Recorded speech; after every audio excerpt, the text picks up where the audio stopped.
नमस्कार सर। नमस्कार sir. Sir क्या नाम है आपका? मेरा नाम है शिवदास। शिवदास जी, आप कहाँ के रहने वाले हैं? मैं रहने वाला हूँ नंदना गांव और खंडवा जिला पुनासा तहसील। सर, संत रामपाल जी महाराज से नाम दीक्षा आपने कब ली? मैंने ली 2017। सर, संत रामपाल जी महाराज से नाम दीक्षा लेने से पहले क्या आप कोई भक्ति साधना भी करते थे? जी भगत जी, हम करते थे, मतलब सब देवी देवता की भक्ति करते थे। रामदेवरा भी जाते थे हम बस से यात्रा, पर कोई हमको लाभ नहीं हुआ। और जैसे हमारी स्थिति बहुत खराब हो गई थी, हमारे जैसे माता पिता राधा स्वामी जी से जुड़े थे, उनने 20 साल भक्ति की, तो हमारी माता जी को जैसा बीमारी उनको भी चक्कर की थी, और हमारा पिताजी को भी टीबी हो गई, तो सत्संगत में जाते थे वो।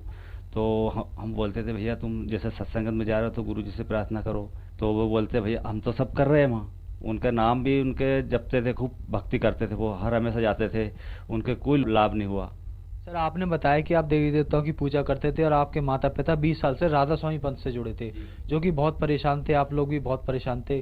तो फिर संत रामपाल जी महाराज की शरण में आप कैसे आए? हमारे घर जैसे उमेश दास जी आए पोखर से, तो उनने बोला कि बुआ जी तुम आप तो हमारे साथ सत्संगत में चला करो हरियाणा संत रामपाल जी के वहाँ पे। तो कि नहीं भैया हम माने जाएंगे, तो एक गुरु बना लिया। तो कि गुरु जैसे तुम्हारा बीमारी है, तुम तो इलाज तो कराना पड़ेगा, एक डॉक्टर के पास गए दूसरे के पास जाना पड़ेगा, कि एक के पास रहोगे? कि नहीं भैया दूसरे डॉक्टर के पास जाऊंगा इलाज कराने के में। बुआ तू तो हमारे साथ चलो, और संत रामपाल जी महाराज है वहाँ सब बीमारी का भी इलाज होता है और मोक्ष होता है। तो ऐसे करते करते बहुत दिन हो गए। हमारे बच्चा है, उनको भी ये फिट की बीमारी हो चुकी है, मिर्गी आती है। मैं भी बहुत नशा कर रहा था, तो कहे तुम घर भर के बर्बाद हो गए, पर हम कह रहे हमारी मानते नहीं, कि नहीं भैया तुम्हारे गुरु तो बहुत ऐसे है वैसे है। ऐसे करते करते बहुत हमारे हम सब घर के हमारे परेशान हो गए। हमारे पिताजी भी टीबी के मारे बहुत परेशान हो गए, हमारी माताजी भी बहुत परेशान हो गई। फिर उमेश भगत जी के कहने से हमारी माताजी फिर उनके साथ हरियाणा वहाँ गए, संत रामपाल जी महाराज जी से नाम दीक्षा ली। वो बोले भैया तू भी जो बच्चे को तू ले जाते रहे, तेरे इनके बच्चे की भी सुधर जाएगी, तेरी भी सुधर जाएगी, तू बहुत नशा करता है। मैंने कि नहीं, ये तुम्हारा गुरु जी तो कुछ भी नहीं करने देता वहाँ। तो हमारी मम्मी ने फिर नाम दीक्षा ले ली। तो भगत जी ऐसे 8 रोज भी नहीं हुए थे, और हमारी मम्मी का जो चक्कर आना, वो एड़ी पैर की जो खूब दर्द करती थी, वो बंद हो गई। तो हमने सोचा भैया संत रामपाल जी महाराज में शक्ति तो है। तो वैसे वगैरह हमारा भाव बाहर नहीं आता, अंदर के अंदर हम सोचते थे कि भक्ति में शक्ति तो है। तो फिर मैंने बोला भाई ये हमारे बच्चे को भी ले जाओ तुम। कि नहीं भैया तुम्हारी औलाद है, संत रामपाल जी के वहाँ तुम ले जाओ, और ये बच्चा का तो ठीक हो जाएगा। तो फिर जैसे 1-2 महीने बाद मैंने मेरे लड़का को भी भेज दिया मम्मी के साथ रामपाल जी महाराज के आश्रम में बरवाला, संत रामपाल जी महाराज जी से नाम दीक्षा ली। तो बरवाला से फिर आए, तो हमारे मतलब लड़का भी ठीक होने लग गया। और जैसे मेरे को बहुत दुख था भगत जी, हम जैसे कर्जे में डूबे हुए थे, तो हमारी मम्मी बोलती भैया तुम भी नाम दीक्षा ले लो संत रामपाल जी महाराज से भैया। तो मैंने कि मैं नहीं लूंगा नाम दीक्षा, मैं तो बहुत मेरा इधर ही अच्छा हूँ मैं तो। फिर उमेश दास जी फिर हमारे घर आए पोखर से कि भैया तू भी अब समझ जा, इसमें कुछ भी नहीं रखा है, तू संत रामपाल जी महाराज से नाम दीक्षा ले ले। मैंने कि रामपाल जी महाराज से नाम दीक्षा तो ले लूँ, पहले मेरी ये पत्नी की बीमारी है, उसको डॉक्टर ने ऑपरेशन की बोल दिया था कि ऑपरेशन होगा इनका। तो मैंने कि भैया ये कभी हमारी पत्नी ठीक हो जाए तो मैं नाम ले लूंगा, पत्नी तो ठीक हो जाए फिर तू नाम ले लेगा। मैंने कि हाँ, और मैं जैसे 4 महीने देखूंगा, मैंने जिसके बाद लूंगा। तो मेरी पत्नी को फिर उनने भैया ले गए संत रामपाल जी के वहाँ हरियाणा। तो फिर नाम दीक्षा लिए के आया तो उनकी बीमारी भी ठीक हो गई। उनकी बीमारी ठीक हो गई तो हमारी पत्नी बोलती है कि तुम भी ले लो। मैंने कि मैं नहीं लूंगा, तुम वो तो गुरुजी सब बीड़ी भी नहीं पीने देते वहाँ तो। और हमेशा मैं खेत किसान आदमी हूँ, मटके भी बनाता हूँ, मैं तो बीड़ी की रफत है। रात में उठता हूँ, पानी फिरने जाता हूँ, बीड़ी तो पीता हूँ। कि बीड़ी पीते हो जैसे अपने घर में चूल्हा देखते हो तुम? क्या? हाँ, मैंने कि चूल्हा तो देखता हूँ कि उसके अंदर कितनी काली लकड़ी हो जाती है, वैसा तुम्हारा शरीर भी नुकसान हो जाएगा। तो मैंने कि देखे जाएगी, कौन ने देखा। ऐसे करते करते भगत जी मैं बहुत आफत में आ गया। तो फिर मैं भी धीरे धीरे उमेश भगत जी से बोला, मैंने कि चलो भगत जी मेरे को भी नाम दीक्षा दिलाओ। तो मैं गया नाम दीक्षा सेंटर पे गया, ऐसे नाम दीक्षा ली वहाँ से।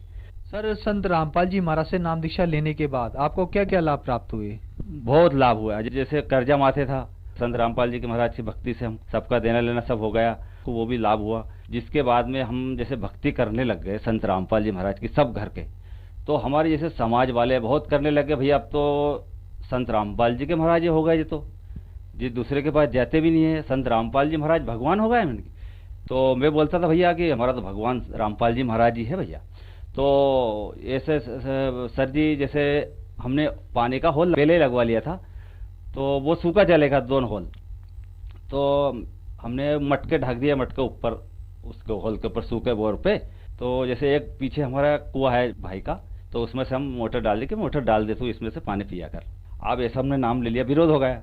तो फिर वो उनके कुआं में से हमारे जैसे पानी आता था मोटर हिड़वा दी कि भैया तुम जैसे संत रामपाल जी के महाराज के शिष्य हो, तो ये कुआं में से मोटर निकाल दो। हमारे समाज के लोग भी बहुत ज़्यादा करने लग गए कि नहीं, इनको पानी भी नहीं देना है, ऐसा विरोध हो गया है, इनको आटा चक्की भी गांव में से नहीं पिसाने देना है, इनको संत रामपाल जी के शिष्यों को यहाँ रहने भी नहीं देना है। तो वो कुआं में से मोटर हिड़ा दी। तो हमारे घर वाले बहुत परेशान हो गए। उस रोज़ हमने भंडारा भी नहीं किया। मैंने किया अब तो बहुत बुरा हुआ अपने में, ये लोग तो पानी भी नहीं पीने दे, अपने जैसे रामपाल जी महाराज को गुरु बना लिया, तो ये लोगों को बहुत आखिर गई। तो हमने संत रामपाल जी महाराज ने वहाँ प्रार्थना लगे हमने हरियाणा, तो वहाँ से आदेश आया कि परमात्मा दया करेंगे। आप दूसरे रोज हमने मतलब वो सूखे होल में मोटर डाली, मैंने कि परमात्मा तुम ही आप लाज रखना संत रामपाल जी महाराज, और उनके नाम लेके हमने मोटर डाल दी भगत जी। तो फिर वो जैसे होल में मोटर डाली तो मोटर हमारी खूब पानी देने लगी वहाँ। तो ये अड़ोस पड़ोस के लोग बोलते हैं यार ये तो क्या है कि ये झूठ बोल रहे हैं, पानी रात में भर के लाते होंगे और पीते होंगे ये। अरे मैंने कि भैया मोटर डाल दी, खूब पानी आ रहा होल में, सूखा होल में से, और संत रामपाल जी महाराज से हमको बहुत लाभ हुआ है। जैसे मेरी मम्मी को तकलीफ थी पैर में, वो भी ठीक हो गई संत रामपाल जी महाराज के शरण में जाने से। और जैसे वो क्या बोलता है, उनको चक्कर भी आते थे, वो भी संत रामपाल जी महाराज की जाने से वहाँ से ठीक हुआ। हमारे पिताजी को टीबी की बीमारी थी, संत रामपाल जी महाराज के शरण में जाने से उनकी वो भी ठीक हो गई।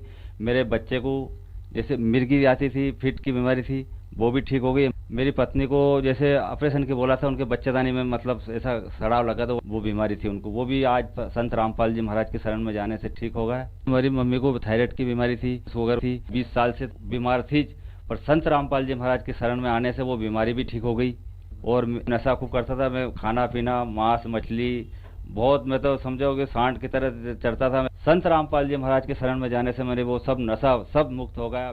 सर, संत रामपाल जी महाराज से नाम दीक्षा लेने के बाद आपको बहुत सारे लाभ प्राप्त हुए, तो जो श्रद्धालु आज आपको देख रहे हैं आप उनके लिए क्या कहना चाहेंगे? उनको यही कहना चाहता हूँ, हाथ जोड़ के विनती है कि संत रामपाल जी महाराज के शरण में जाओ और अपना कल्याण करवाओ।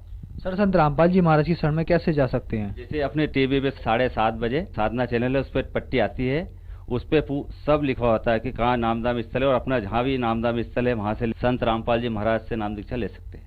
धन्यवाद सर। सर